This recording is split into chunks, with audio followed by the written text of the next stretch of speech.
Hi, I'm Michellie Jones, Olympic silver medalist for triathlon, and you're watching me on Run Forest Run TV.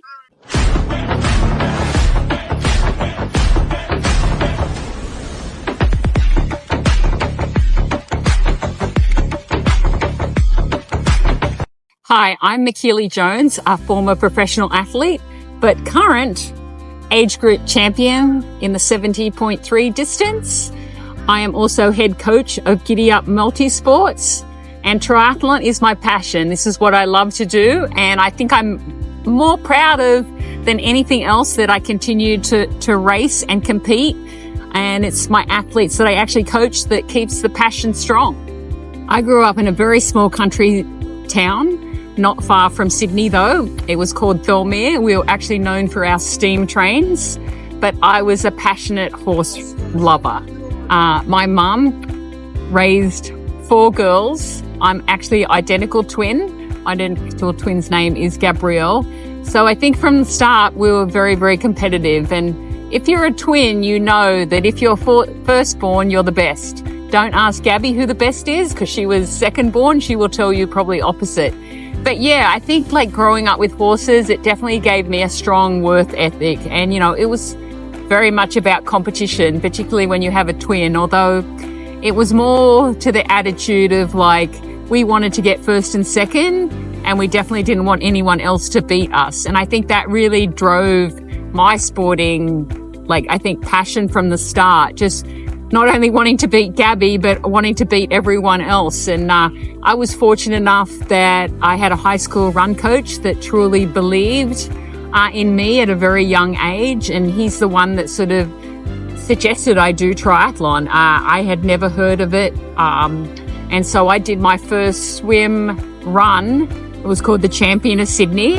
And you swam in the Sydney Harbour and then you ran across the Harbour Bridge. And that was back in 1988. So I've been doing triathlon for a long time. And then I actually did my first triathlon in April of that year. So in 1988, I did the Botany Bay Classic.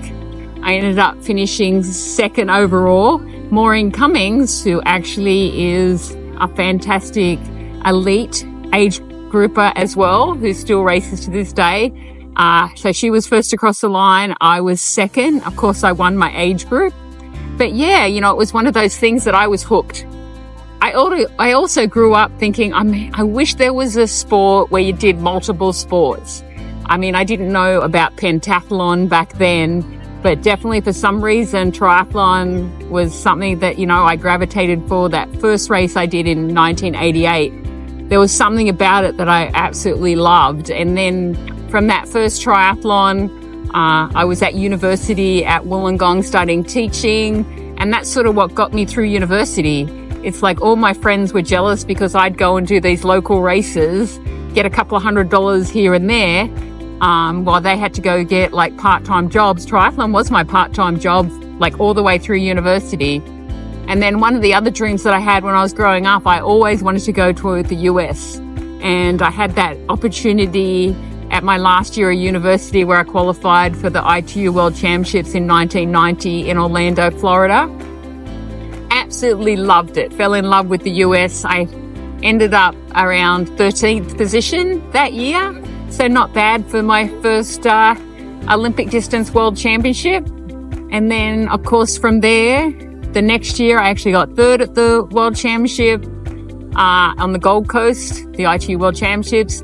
And then the next 2, I marked off that box of being world champion 2 years in a row. So, you know, from the beginning, I had success. And it was one of those things where I think I was lucky enough that my run coach really instilled in me not to be that big diesel engine, to be more of a speed machine. And I think that's followed me through my entire career.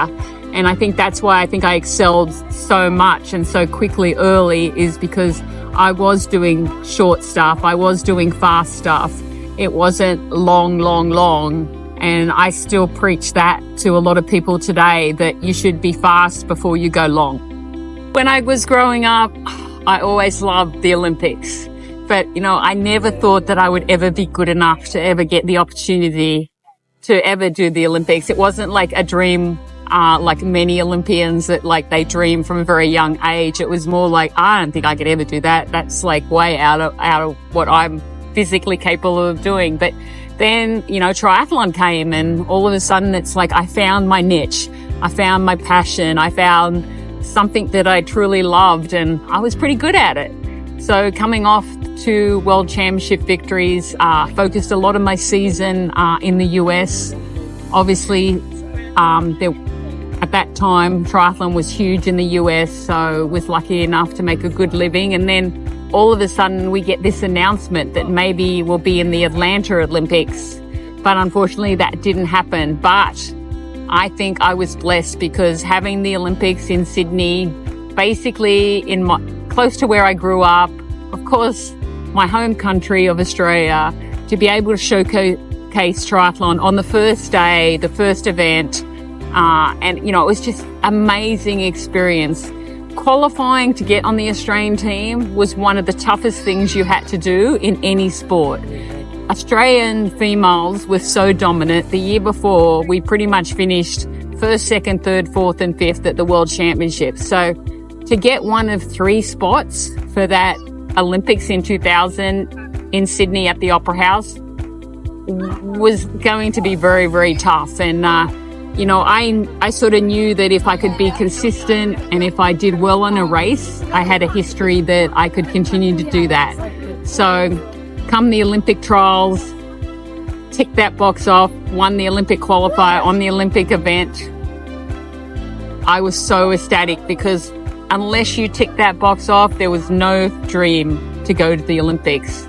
And then Sydney in 2000 in September. Unbelievable. The crowd was absolutely fantastic. It's like when we were warming up, it was absolutely amazing. The crowd was so loud going Aussie, Aussie, Aussie, even before we started the race. And I remember distinctly looking up in the crowds. All my friends and family were there. My twin sister was crying. Then she made me cry as I was walking to the start line. And I'm like saying to myself, come on, Michellie, get yourself like sorted. This is the biggest race you've ever done in the entire world. And I was lucky enough that I brought also my run coach from the US in, and he was trying to convince me to go to bed the night before. And I'm like, dude, I'm like 32 years old. I'm pretty sure I can like get to bed in time. But you know, it was just such a fun experience. And I have so many memories, like even my twin sister, Gabby, totally embarrassing me in the Olympic Village. Lucky enough that I got to get my run coach who got me into the triathlon, and also my twin sister into the village. Unfortunately, that's not allowed these days. But we were sitting in the dining hall, and one of my idols growing up was Peter Brock. Yes, a racing car driver. If you don't know who he is, you definitely should Google him. And my twin sister totally embarrassed me and was like, oh my goodness, Michellie is absolutely in love with you. And I'm kicking her under the table going, he's never going to talk to me ever again. But yeah, like the whole Sydney Olympics, I think it was a moment that like triathlon sort of was showcased in such a special way. And the other fond memory I have is like mums coming up to me after the race going, my daughter was in the backyard practicing to do triathlon. So, you know, it was a huge mark for the sport. I am blessed enough to say that I was Australia's first medalist at the 2000 Olympics. How special is that?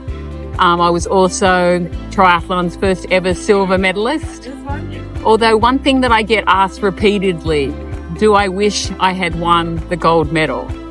And I can honestly say, for a split second, that might have definitely crossed my mind, because, I mean, that's what you want to do, right? You know, you want to win. That gold medal means so much. But I feel my destiny was that silver medal. Everything that led up to that point, all the races, all the people that helped me get to that point, the silver medal was my destiny. And to this day, I'm very, very proud. And I also have a little joke in terms of having a silver medal, because the gold medal is silver, but just gold plated. So mine's the real deal. I think one of the big things when you are racing the Olympics in your home country and you're coming off a very dominant World Championship form where Australia finished 1, 2, 3, 4, 5 for the women the year before in the Olympics, expectation was absolutely huge. the pressure that we faced was significant. I mean, we're expected to win. And in the back of mine, I'm going, oh my goodness, triathlon is so dynamic. There's no guarantee for anything. And, you know, you can always look back and question what you did. But, you know, in that moment, you know, if it had been another race on another day, it may be at a different race. But, you know, I believe that I did everything I could on that day, and my strategy, some people may pull it apart, some people may not pull it apart. But, you know, my strategy was to be at the front of the race, which I did from the swim, stay in control on the bike, and then see what happens on that second lap. And, you know, Bridget McMahon was the eventual gold medalist, and, you know, she just attacked with probably like 300 meters to go, and just like I couldn't respond. And if you had to ask me up to that point if I could win any sprint race, I would have said absolutely. You know, I did have good statistics that suggested that if it came down to a sprint, I had the leg speed. But, you know, unfortunately, it doesn't always go as planned. And I think through my career, I've always strived to prove people wrong. And I think that first happened when I was in primary school. It's like when I think my twin sister beat me for the first time. I think the only time, although she'll tell you the times that she has beaten me when I got disqualified in one race. We always have this friendly rivalry, but, you know, it sort of started then when Gabby beat me. It's like, I don't want to get beaten again. And then a high school teacher told me that I would give up sport because I was a female, and females don't do sport. They give it up. They get married. They have boyfriends. And I'm like, you know what? I'm going to prove you wrong. And the same thing happened a couple of days leading into the Olympics. There was an article that came out that said that I wasn't Olympic medal caliber material. And I'm going, you know what? I'm going to prove you wrong. Did I want to win the gold? Yes, but I still proved him wrong that I could win a medal. And that's why, like, I think I'm almost even more proud is through my career, you know, I've turned those negatives around and turned them into positives. Having finished second at the Olympics in 2000 in triathlon, the first time triathlon was ever in the Olympics, did I want to go one better? Yes, yes, and yes. So for 2004, I put all my focus on trying to qualify for the Olympics in Athens. I did really well in the test event. I ended up winning it. So I knew if I could get onto that start line for the Olympics, I knew the course had suited me. But unfortunately, fate sometimes get in the way. And at the World Championships the year before in 2003, I actually finished third. Emma Snowsill actually won that race. So I figured if I didn't make the Olympic teams that she should, and we actually both were left off the team. And it was probably one of the most heartbreaking things to that point in my career. It was having experienced the Olympics, knowing that you could do well on that course, and then seeing, yes, I did not perform the way I needed to at the selection races. There's no doubt about it. But, you know, it was very different to how we qualified in Sydney. So I don't like to talk about excuses. I like to think that my destiny wasn't to make that team in 2004. And I think that's the one and only reason that I had to change everything that I used to say, that I would never, ever do an Ironman. I swore I would never, ever do it. But, you know, you never know what that passion and that motivation, what your why was going to be. So now my why had changed from wanting to be an Olympic gold medalist into, you know what, let's try the Ironman World Championships in Kona, the biggest and probably most well-known endurance event in the sport of triathlon. And was I scared? Yes. It's like having to step up from a 1,500 meter swim to a 2.4 mile or a 3.8 kilometer swim to a 180 kilometer bike, 112 miles from a 40K, a 25 mile bike. And then, yes, a marathon at the end of that after having only ran like 10Ks. And history will show that a lot of short course athletes weren't very successful transitioning across from that Olympic distance into Ironman. But I think I made the smartest choice I could ever make. And as an athlete and now as a coach, it's like I was smart enough to go, who am I going to get to coach me? And the decision was easy if she would take me on, and that was Paula Newby-Fraser. She'd won the Ironman World Championships in Kona 8 times, and I had to fast track it. I was going to be 35, 36. That was really my opportunity. I only had really 2 years to really get all my ducks lined up. And she was the one person that knew who I was, knew my background. And I thank her to this day for everything, the knowledge that she provided, the training, and the belief that I could actually win the Ironman World Championships. So how did I actually get on the start line of the Ironman World Championships in Kona? So back then you actually had to do an Ironman, just one, but you actually had to basically win to get your name on that entry list for the World Championships. And I decided, along with Paula Newby-Fraser's guidance, to do Ironman Florida. Very flat, and people are thinking, oh, a flat Ironman is easy. Let me tell you, flat Ironmans are not the easiest thing in the world. You're using the same muscle groups over and over and over again. And every time I was doing the training, it would be a milestone. And, you know, I'd been in triathlon for such a long time to this point to actually have these new milestones. Like first time I rode 100 miles, first time I ran 18 miles. I mean, coming from Australian swimming, I always had a lot of mileage. So to me, the swim was probably going to be the easiest. But the one thing that really scared me was how do you ride 112 miles, 180K in a swimsuit? That was definitely the one thing that scared me. These days, it's very different with the saddle technology, the padding in your shorts, made a huge difference. But back then, it was definitely not an easy feat to ride your bike that far. And it honestly did scare me. And then to get off and run a marathon. And I was doing some training with Belinda Granger and Heather Fuhrer. And Heather, I said to Heather, I go, well, how do you know you can run a marathon after this? Because I'd never run a marathon before. She goes, you know what? Have faith that you just run from aid station to aid station and you've done the work. And I think that was another really good piece of advice because it taught me to be patient. Not that I was very patient in my first Ironman. I think I went out and I was 5:20 mile split in the first mile of my first ever Ironman. Definitely didn't finish at that speed, but yeah, it definitely taught me a lot. I totally screwed up my nutrition. I crossed the line. I threw up everywhere. They had to carry me back to my hotel room because every single muscle was so fatigued out. Just years and years of short course and then stepping it up. I would always go, how can these people still walk? And it's I was not only unable to walk after the race just to get to 200 meters to where I was staying. Of course, anyone that's run a marathon or done an Ironman, that you know that you can't walk upstairs. You got to walk downstairs backwards. And when you walk up, it's excruciating pain. Just sitting on the bathroom toilet the night after the race, it's please, somebody help me. I can't get up. So yeah, there's so many things about Ironman that was so new to me. But I said before the race, I said, if I qualify, here's my money. So I had to pay for my entry the next day.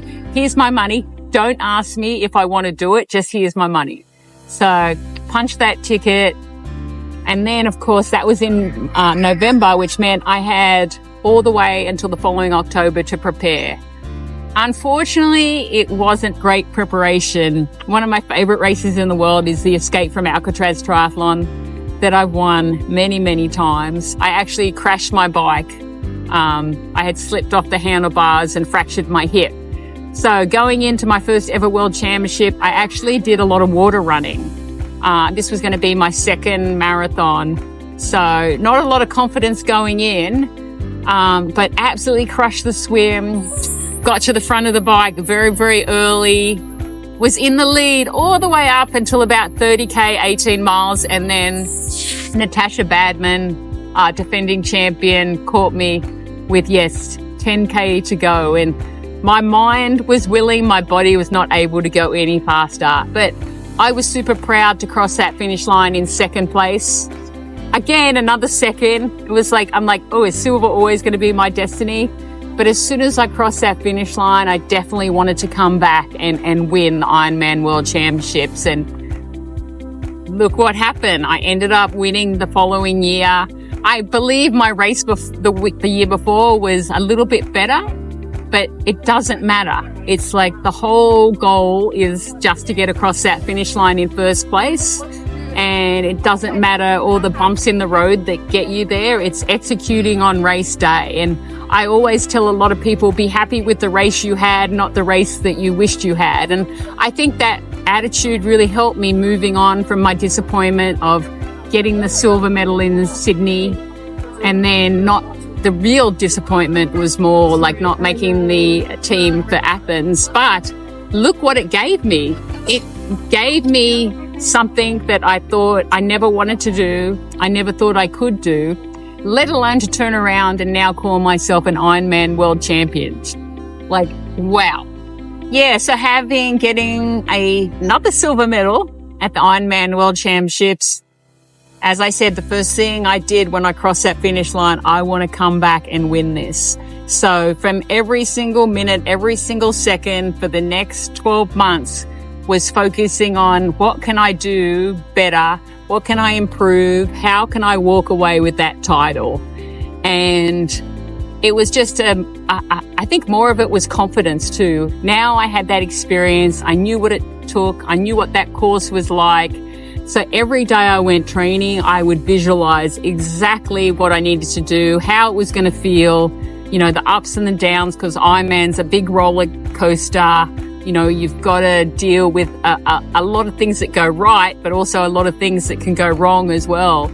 So for me, as I said, every second was focusing on getting it right. So I just built into what I'd been doing with, again, the help of Paul and Yubi Fraser helping me. And we just kept building because I came from hardly any of that big, long endurance Ironman mileage. We just continued to do that. And the biggest thing Paula had me do was to slow down, because I had so much speed. It was really important that I developed that higher end of zone 2 endurance training, because I had plenty of speed. It was turning that around into a strength. So rather than now being a big speed demon, she wanted to turn me into a big diesel engine. And that's exactly what she did. We did some wind tunnel testing just to figure a couple of things out. Everything was set up to make sure that I did everything in my power. The details always matter. It's like, I tell people this all the time. It's like, when I hear the comment, that person deserved the win because they trained the hardest. Everyone trains hard at this level, even as an age grouper. We have age groupers that train very hard. Even if you're a first-time athlete doing your first ever, you train as hard as you're capable of doing. So for me, it's about the details. And I think I did that really well as a short course. So then moving into that Ironman, I learned a lot about nutrition my first Ironman. I learned a lot about what I was capable of doing. So when I lined up for the start of the 2006 Ironman World Championships, I was definitely a lot more confident. I didn't want to be cocky because I've been in triathlon to know enough that this sport is the most humbling thing in the world. And again, I had a great swim. Got to the front very early on the bike. On the run, I had quite a good lead and I was maintaining it. Then all of a sudden, people got a little nervous because I had to make a little detour into the bathroom. And I have never learnt the ability to actually not use the bathroom in an Ironman. So it was the best thing though, because I think it gave me a chance to regroup, refocus, get my nutrition going. So when I got to that same point with 10K to go, when Natasha had passed me, I knew I had a nice lead. So it was definitely a sweet feeling knowing that, if I can just keep doing what I'm doing, I never take anything for granted until I actually cross that finish line. But let me tell you, I've done a lot of finish lines, and the Ironman World Championship finish line is something like no other. And anyone that's experienced it knows what I'm talking about. And it was just a magical moment. You're running down a Leahy Drive. All of a sudden you see the banyan trees. The crowd is so dense, and it's sort of like the parting of the waves, because the crowd all of a sudden opens up this small passage for you to go to that finish line. And when Mike Riley announced you are an Ironman world champion. Just if you see my finish photo, it says it all. Like everything that I ever thought I couldn't do, I didn't think I wanted to do it, didn't think I could, and here it was coming true. So as an athlete, never limit yourself thinking that you can't do something, because you never know when you put that why into perspective and you put the training and the commitment. So many people fall short on that. So I encourage you to keep working towards your goal. It might not happen in the next week, but it can definitely happen the more and more consistent, because the secret to getting better is easy. It's just consistency. So you would think, having won an Ironman World Championship, that I was ready to retire. Yes, I had Olympic silver medal. I had some short course World Championships, but I wasn't quite ready to be done. And I did race a couple more Ironmans and some 70.3s, but it was sort of time to sort of hang up my swimsuit, hang up my bike shoes, hang up my run shoes, so to speak, in the professional ranks. And I actually won my first age group world title as a short course athlete at the ITU Sprint age group world championships in Edmonton, Canada, in the 45 to 49. And I get so much, even from my twin sister, so much teasing. Oh, it's not fair that Michellie races with us age groupers. And I sort of say, you know what? It's like, I'm proud that I still have the passion to want to race. And I'm like, I also waited till I was 45. Not like I was a spring chicken, but this then led to the opportunity to actually guide a sight-impaired and a hearing-impaired athlete for the potential to be at the Rio Paralympics. And I actually was not the first choice as a guide where you swim, bike and run with your athlete. Emma Snowsill was actually first choice. Lucky for me, she was pregnant. The other reason why I wasn't first choice, because I was so much taller. So setting ourselves up on the bike, because you ride a tandem, they were worried that they wouldn't be able to get a good fit. But lucky for me, they figured it out. Corey Bacon, the head coach of paratriathlon at that time, asked me if I would love to do it. And I was like, absolutely. I'd never ridden a tandem. I didn't know anything about Katie Kelly's background. And the first thought that went through my head, I'm like, I hope I don't mess it up for her. What happens if we crash? What happens if I can't run as fast as her because something happens out there on the course? But, truly blessed that triathlon just kept giving back to me. So to be given this opportunity to share my journey and help somebody reach their Olympic potential was so inspiring. And the first race we ever did, we met basically 48 hours before a race in Japan. We had never met in person. We definitely chatted. So to create like a trust, because she's got to trust me that I'm going to do everything in my power to keep her safe on the course. And that first race, I have so many fond memories. It's like we got out of the water and you have a tether, and my job was to take the tether off, and she just kept sprinting after the thing, and I'm trying to get the tether off and I couldn't get the tether off, and I'm like, wait for me. And then on the bike, it was pouring rain. And if you've ever ridden a tandem, the back end controls the front end. And there were a couple of times where we definitely nearly crashed. And then on the run, it was again, so awesome, because we got off the bike in the lead, and to really push Katie to get that victory for her first ever para triathlon World Series. It was absolutely amazing. And, on paper, she wasn't necessarily the fastest athlete at that time, but I think with my experience and her passion, I think we were really, really well suited to each other. So World Championships, moving forward to the World Championships in Chicago, we actually walked away with the title. One of the most awesome days of my life, and probably the most unhappiest days of my life, because we were actually protested again after we crossed the finish line in first place. We thought we were the World Championships, but we actually had to wait 2 hours for a protest that was eventually dismissed. But I think it was one of the most horrible moments in my life where I was thinking, oh my goodness, what have I done to get this athlete disqualified? And at that point, and we had no idea what the protest was. So I'm going back through for 2 hours. What didn't we do wrong? Because there are very strict rules when you are guiding. So 2 hours of complete devastation then turns into, yes, you are the world champion. And then, of course, that led us on a journey to get to Rio at the Paralympics the first time again. I was going to be making history, as triathlon for para was the first time it was ever going to be at the Olympics. And that race was just absolutely amazing. It was everything that it lived up for. It was so competitive. And I said to Katie before the start of the race, I said, just be prepared to hurt like you've never hurt before. And she sort of looked at me. I'm like, because there was a race that we'd done in the past where I actually had made her throw up because she had so much lactic acid. But I'm like, look, at the end of the day, if you can walk away knowing you did the best you can, it doesn't matter what the result is.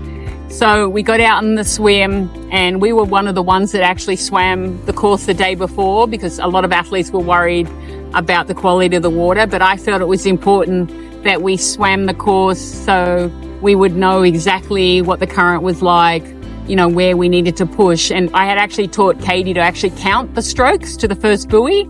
So then she had an idea of where we were, and then we would count the last strokes. So she knew that she would have to push in that area. And we're out in the swim course, and we're with two of the British athletes.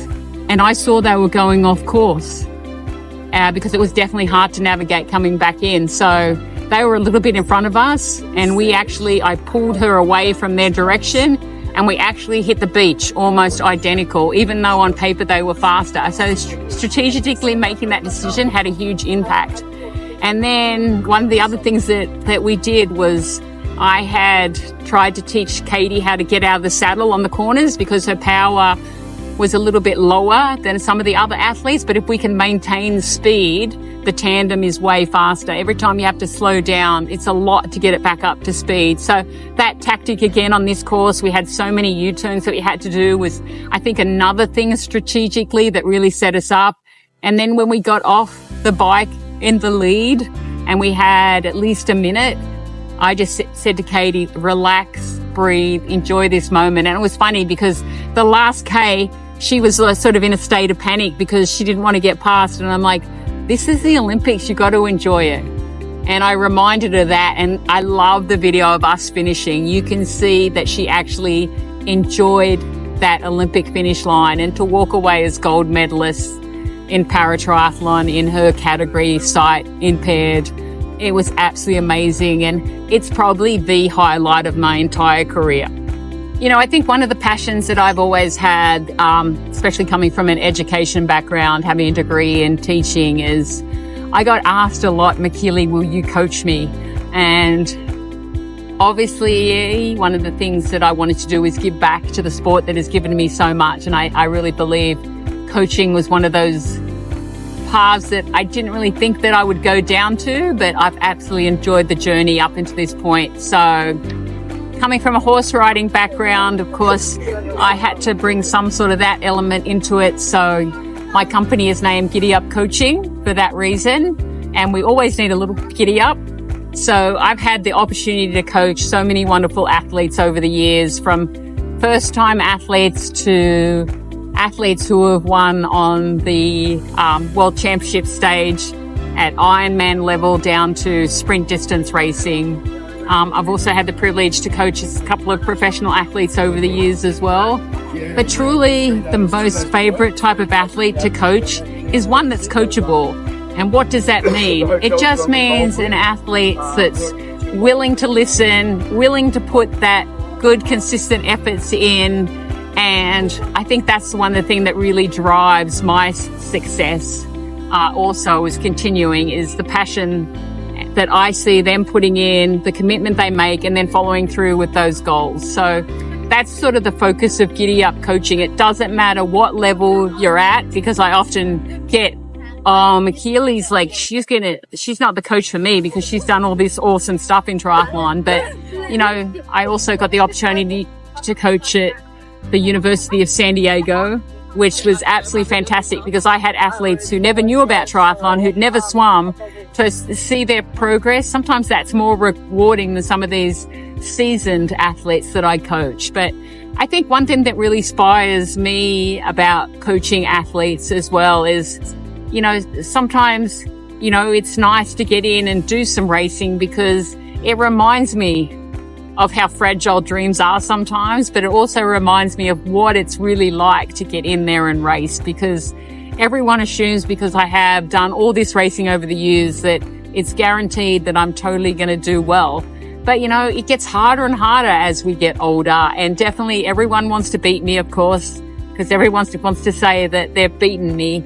But, you know, I have this attitude that I go into race wanting to be the best me. And if somebody beats me, am I a little disappointed? Of course.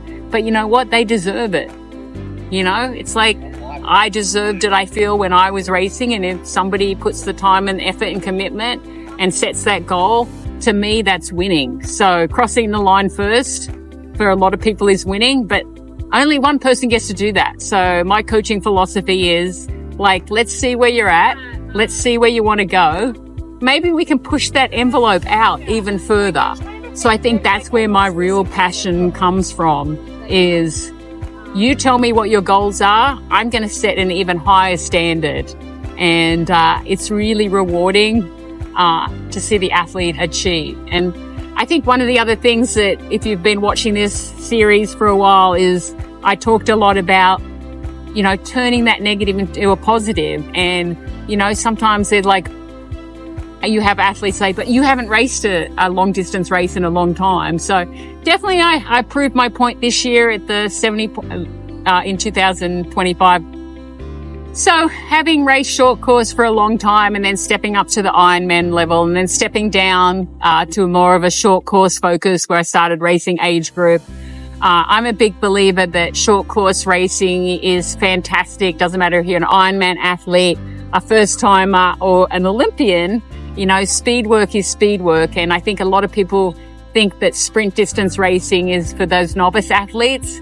But for me, it's a chance to get faster at all those other goals that you're trying to achieve. So for 2024, my big drive was to compete at the 70.3 World Championships.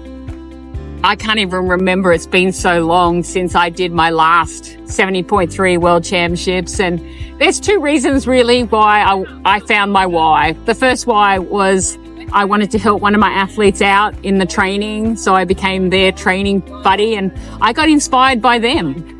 And I think that's one thing that people forget, that you never know who you inspire. Even an Olympic medalist, Ironman world champion like me, an age group athlete, always can inspire me to do something. And the other thing was, it's a good reminder, having not raced a long distance race, it was a reminder to the athletes that I coach that, you know what, even though I've been a sprint distance for the last couple of years, I can still step up, and the training is getting reinforced that if I do well, then there's no excuses for them not to do well. So it was absolutely an awesome opportunity to race in Taupo in New Zealand this year and walk away with the age group world champion in the 55 to 59. So as I say, age is just a number. Find your why. And, you know, even as a coach, you know, you're inspiring your athletes, but they're also inspiring you. So if you are thinking about maybe you want to try something that's awesome and different and you want to do a triathlon, my advice to you, the hardest thing is just getting started. You know, don't be afraid to put yourself out there, even when other people may not have the same belief or maybe not following the same journey that you're on. I think the most important thing is finding your why and follow through. I think so many people these days, they think about something, but then they sort of go, they sort of have that imposter syndrome. Oh, I can't do that. Yes, you can.